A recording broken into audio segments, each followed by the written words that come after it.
तो tangent alpha हमने निकाल लिया है। एक बार स्पेस नीचे कम हो गया था, मैं इसको लिख देता हूँ। पेज वापस तब मैं इसको पलटूंगा जब ये ठीक से लिख दूँ। Tangent alpha is equal to B sine theta divide by A plus B cos theta. इसको अभी और अच्छे से समझते हैं।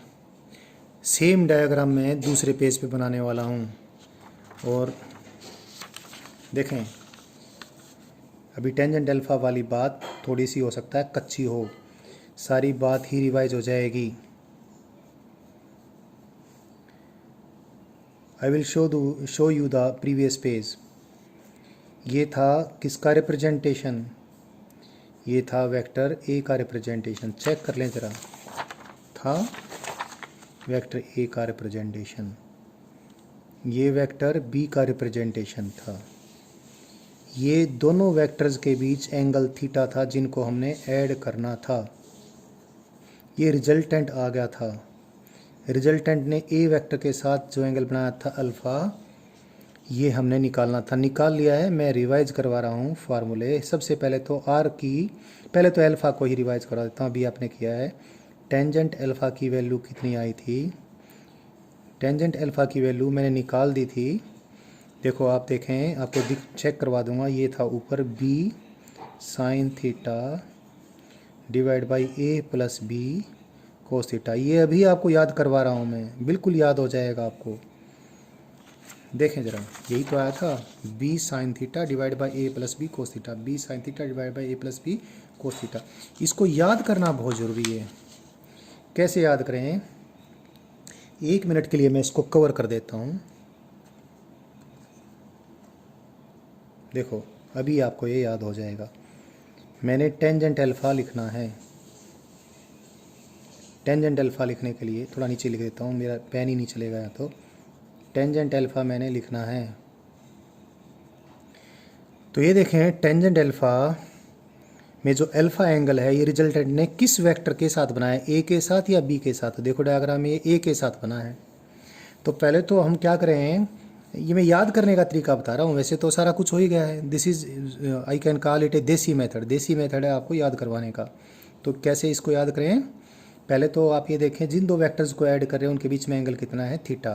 तो हम ऐसा करें, साइन थीटा और कोस थीटा ऐसे ऊपर नीचे लिख लें।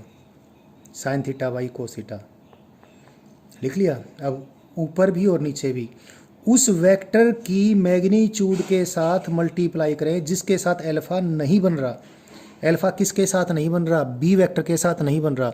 तो बी वेक्टर की मैग्नीट्यूड के साथ हमने न्यूमरेटर और डिनोमिनेटर को मल्टीप्लाई कर दिया। ये भी होगा। अब डिनोमिनेटर में उस वेक्टर की मैग्नीट्यूड ऐड कर दें जिसके साथ अल्फ़ा बन रहा है। तो ऐसे ही याद हो जाता है। एक बार दिखा देता हूँ आपको। देखो, यही तो आ गया ना, याद आपको हो गया है आई थिंक। इसको पक्का करवा देता हूँ। पक्का करवाने के लिए सपोज मैं ये एंगल निकालना चाहता हूँ। वैसे तो आपको मालूम पड़ ही गया, ये अगर थीटा ये अल्फ़ा है तो बीटा कितना होगा? थीटा माइनस अल्फ़ा होगा। फिर भी क्योंकि आपने ये स्टेप याद करना है, इसके लिए मैं टेंजेंट बीटा निकाल के तुम्हें दिखाता हूँ। ऐसे मैंने लाइन ड्रा की, ऊपर नीचे साइन कोस किया। साइन कोस किसका? उस एंगल का जो दोनों वेक्टर्स के बीच है जिनको हमने ऐड करना है। अब देखें, बीटा किस वेक्टर के साथ एंगल है? बी के साथ। तो ऊपर नीचे हम क्या मल्टीप्लाई करेंगे? जिसके साथ बीटा नहीं बन रहा उस वेक्टर की मैग्नीट्यूड। किसके साथ बीटा नहीं बन रहा? ए के साथ नहीं बन रहा, तो ए की मैग्नीट्यूड से मल्टीप्लाई कर दिया, न्यूमरेटर को भी डिनोमिनेटर की। और नीचे फिर हमने किस वेक्टर की मैग्नीट्यूड सम की? इसके साथ ऐड की जिसके साथ बीटा बन रहा है वो। तो इस प्रकार से रिजल्टेंट वेक्टर की डायरेक्शन भी निकल भी गई और आपको याद भी हो गई होगी। और ये इसको ऐसा लिखने के बजाय हम अक्सर कैसा लिखते हैं? Alpha is equal to tangent inverse. और आप ट्रिग्नोमेट्री लर्न कर चुके हो मैथमेटिकल टूल्स में, ये सारी बातें आपको मालूम होंगी। It is this. So so so the angle which the resultant vector makes with one of the vectors is determined, and the magnitude of the resultant is already determined. It is this. तो बच्चों आपको दो vectors को add करना बिल्कुल बहुत अच्छे से आ गया है। आपके पास स्केल्स हो ना हो, आपने तो ये फॉर्मूले याद रखने हैं और उसके बाद आप दो वेक्टर्स का रिजल्टेंट डिटरमाइन कर देंगे। अभी हमने दो वेक्टर्स के रिजल्टेंट जो डिटरमाइन करे हैं उसके कुछ बहुत इंपॉर्टेंट स्पेशल केसेस हैं, वो लर्न करने हैं, वो लर्न करवा रहा हूँ। वेरी इंपॉर्टेंट स्पेशल केसेस, ये वेरी इंपॉर्टेंट स्पेशल केसेस आपको learn, very very very important special cases.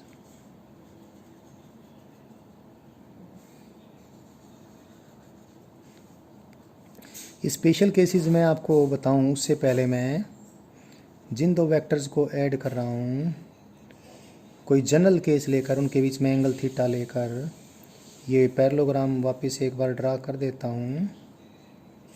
ये वेक्टर बी का और ये वेक्टर ए का रिप्रेजेंटेशन है और इन दोनों वेक्टर्स का रिजल्टेंट का ये रिप्रेजेंटेशन है। दोनों वेक्टर्स के बीच एंगल थीटा है। रिजल्टेंट ने ए के साथ एंगल अल्फा बनाया है और जो फॉर्मूले हैं वो भी मैं, जो भी आपको हमने डेरिवेशन जिनका करवा दिया वो भी लिख देता हूँ। आर की कितनी मैग्नीट्यूड आई थी, A square plus B square plus 2ab cos theta. बच्चों कई बार इसको ऐसे भी लिख देते हैं, ये भी ध्यान रखना आप। आर वेक्टर की मैग्नीट्यूड को ऐसे लिखते हैं मॉडुलस लगाकर, और ए वेक्टर की मैग्नीट्यूड को कैसे लिखते हैं, ए वेक्टर का मॉडुलस का स्क्वायर। ऐसे ये बी वेक्टर के मॉडुलस का square plus 2i of modulus of A vector, modulus माने magnitude, modulus of B vector into cos theta. इसको कई बार ऐसे भी लिख देते हैं, इससे आपको कोई परेशानी नहीं होनी चाहिए। स्पेशल केसेस कर रहे हैं ना, तो एक एक करके हम स्पेशल केस करते हैं। Special case number 1, when theta is 0। Theta 0 का मतलब क्या है, vectors are acting along same direction, parallel vectors हैं। डायग्राम भी वापस बना देता हूँ। वेक्टर ए बी इधर है और इधर ही वेक्टर बी भी है, दोनों सेम डायरेक्शन में हैं वेक्टर्स, दोनों को हमने ऐड किया।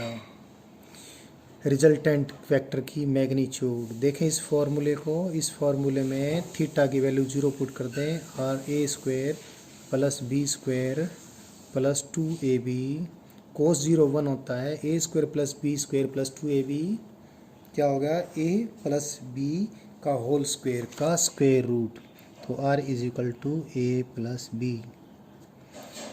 बच्चों वेक्टर्स की मैग्नीट्यूड हमेशा पॉजिटिव होती है, ये बात मैं कल की वीडियोस में आपको लर्न करवा चुका हूँ। ध्यान रखें, जब आप ज़्यादा, कई बार जैसा हमने लर्न किया होता है, जब भी हम स्क्वायर रूट लेंगे 4 का स्क्वायर रूट +2 भी हो सकता है, -2 भी हो सकता है। ध्यान रखें हर जगह हर चीज़ नहीं करनी है। ये क्या है, ये है ए वेक्टर प्लस बी वेक्टर के होल स्क्वायर का स्क्वायर रूट है। तो कभी आर की मैग्नीट्यूड आप प्लस और माइनस दोनों ही साइन लगा कर दो। किसी वेक्टर की मैग्नीट्यूड हमेशा पॉजिटिव होती है, ध्यान रखना। नेगेटिव साइन वेक्टर की डायरेक्शन उल्टी कर दें तब यूज़ करते हैं, नेगेटिव साइन डायरेक्शन के लिए, मैग्नीट्यूड के लिए नहीं। तो आपने एक चीज़ देख ली है कि दो वेक्टर्स ए और बी का रिजल्टेंट की मैग्नीट्यूड ए प्लस बी सिर्फ और सिर्फ और सिर्फ और सिर्फ तब होगी जब दोनों वेक्टर सेम डायरेक्शन में हों। यानी पिछला एग्जांपल जो हमारा था 6 न्यूटन का एक फोर्स था, आई फॉरगेट 6 का था, 9 का था, 3 का था, जो भी था, 6 न्यूटन का एक फोर्स और 6 न्यूटन का दूसरा फोर्स, या ये दोनों अगर सेम डायरेक्शन में हैं तो ही इनका रिजल्टेंट की मैग्नीट्यूड 12 न्यूटन होगी। 6 न्यूटन का एक फोर्स और 3 न्यूटन का एक फोर्स, 6 + 3 9 स्केलर्स के लिए होता है, वेक्टर्स के लिए नहीं। वेक्टर के लिए 6 न्यूटन + 3 न्यूटन बराबर है 9 न्यूटन, सिर्फ और सिर्फ और सिर्फ और सिर्फ ओनली तभी आया जब 6 न्यूटन का फोर्स और 3 न्यूटन का फोर्स दोनों सेम डायरेक्शन में थे। So R is equal to A B is not the meaning of R vector is equal to A vector plus B vector है। R vector is equal to A vector plus B vector, यानी A vector और B vector का resultant R vector. इसका meaning ये नहीं है, meaning तो इसका वही है जो कल बताया था। क्या इसका मीनिंग क्या है? इसका मीनिंग है कि आर वैक्टर अकेला उतना ही इफेक्ट प्रोड्यूस करता है जितना कि ए वैक्टर और बी वैक्टर दोनों मिलकर प्रोड्यूस करते हैं। लेकिन किसी स्पेशल केस में ऐसा हो जाएगा कि आर की मैग्नीट्यूड बराबर है ए की मैग्नीट्यूड प्लस बी की मैग्नीट्यूड आ जाएगी। और ये किस स्पेशल केस में हुआ? ये इस वाले स्पेशल केस में हुआ। किसमें? जिसमें दोनों वेक्टर्स सेम डायरेक्शन में एक्ट कर रहे थे, यानी दोनों के बीच में कितना एंगल था? 0 डिग्री का एंगल था।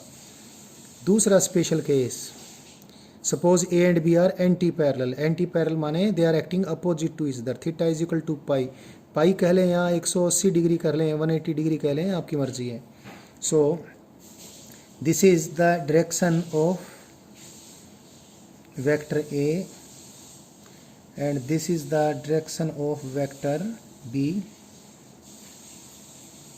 और ए वेक्टर और बी वेक्टर के बीच कितना एंगल है? Theta is equal to pi, इतना एंगल है। तो अभी हम इस स्पेशल केस को देख लेते हैं। आर वेक्टर की मैग्नीट्यूड निकालते हैं। आर वेक्टर की मैग्नीट्यूड वेक्टर ए की मैग्नीट्यूड का स्क्वायर प्लस बी की मैग्नीट्यूड का स्क्वायर प्लस 2ab कोस पाई। कोस पाई होता है -1, कोस 180 डिग्री -1 होता है, तो कितना आ गया ये? This is A square plus B square -2ab। तो आर की वैल्यू कितनी आई? ए माइनस बी के होल स्क्वायर का स्क्वायर रूट। अब यहाँ पर थोड़ा ध्यान रखना है, क्योंकि वेक्टर की मैग्नीट्यूड हमेशा पॉजिटिव होती है। रिजल्टेंट की मैग्नीट्यूड ए माइनस बी भी हो सकती है या बी माइनस ए भी हो सकती है। देखो ये तो कब होगी? जब ए की मैग्नीट्यूड बी की मैग्नीट्यूड से बड़ी हो। और ये कब होगी? ये कब होगी? जब बी की मैग्नीट्यूड ए की मैग्नीट्यूड से बड़ी हो। ए माइनस बी के होल स्क्वायर का जब स्क्वायर रूट लेंगे तो पॉजिटिव नेगेटिव साइन आएगा। तो ध्यान रखना, किसी वेक्टर की मैग्नीट्यूड हमेशा पॉजिटिव होती है, तो इसको ए माइनस बी सिर्फ तब लिखोगे जब ए माइनस बी पॉजिटिव आए, यानी ए ग्रेटर हो। और ये बी माइनस ए कब लिखोगे? जब बी माइनस ए पॉजिटिव आए, यानी ए माइनस बी जब नेगेटिव आने लग रहा हो। तो रिजल्टेंट की मैग्नीट्यूड तो पॉजिटिव, तो बी माइनस ए लिखना पड़ेगा। तो इसको एक लाइन में अगर याद रखने के लिए मैं बोलूँ तो ये कहूँगा, जब भी दो वेक्टर्स अपोजिट हैं बच्चों, उनका रिजल्टेंट आपने लिया, तो रिजल्टेंट की मैग्नीट्यूड बड़े वेक्टर की मैग्नीट्यूड माइनस छोटे वेक्टर की मैग्नीट्यूड। एक 10 न्यूटन का फोर्स इधर है और 5 न्यूटन का फोर्स इधर है, तो रिजल्टेंट कितना आएगा? 5 न्यूटन का। बड़े वेक्टर की मैग्नीट्यूड माइनस छोटे वेक्टर की मैग्नीट्यूड। और एंगल, इसमें भी मैं बताना भूल गया, दोनों वेक्टर सेम डायरेक्शन में है। अगर टेंजेंट थीटा वाला फॉर्मूला आप याद रखें, टेंजेंट अल्फा वाला फॉर्मूला क्या था? It was B sine theta divide by A plus B cos theta था। तो अगर थीटा 0 है तो ये साइन 0, तो टेंजेंट अल्फा 0 हो गया, तो अल्फा 0 होगा। अल्फा 0 होने का मतलब अल्फा कौन सा एंगल है? वेक्टर आर ने ए के साथ बनाया है, ए की डायरेक्शन यही है, तो रिजल्टेंट किधर है? रिजल्टेंट वेक्टर दोनों वेक्टर के अलोंग ही है। तो ध्यान रखें आप, यदि दो वेक्टर सेम डायरेक्शन में है तो रिजल्टेंट वेक्टर की मैग्नीट्यूड बराबर है एक की मैग्नीट्यूड प्लस दूसरे की मैग्नीट्यूड। और रिजल्टेंट वेक्टर जिस डायरेक्शन में दोनों वेक्टर हैं उसी डायरेक्शन में होगा। और इस केस में रिजल्टेंट वेक्टर किधर होगा? बड़े वेक्टर के अलोंग होगा। सो अगर वेक्टर्स अपोजिट हैं तो रिजल्टेंट की मैग्नीट्यूड बड़ा वेक्टर माइनस छोटा वेक्टर मैग्नीट्यूड में, और डायरेक्शन रिजल्टेंट की बड़े वेक्टर की तरफ। अब इसका एक स्पेशल केस कल जो हम डिस्कस कर रहे थे, अगर भाई 10 न्यूटन का ये फोर्स है और 10 न्यूटन का ये फोर्स है, तो रिजल्टेंट कितना आ गया? रिजल्टेंट आ गया 20 न्यूटन आ गया। द रिजल्टेंट यानी 10 न्यूटन प्लस 10 न्यूटन कितना हो गया? ये 20 न्यूटन हो गया।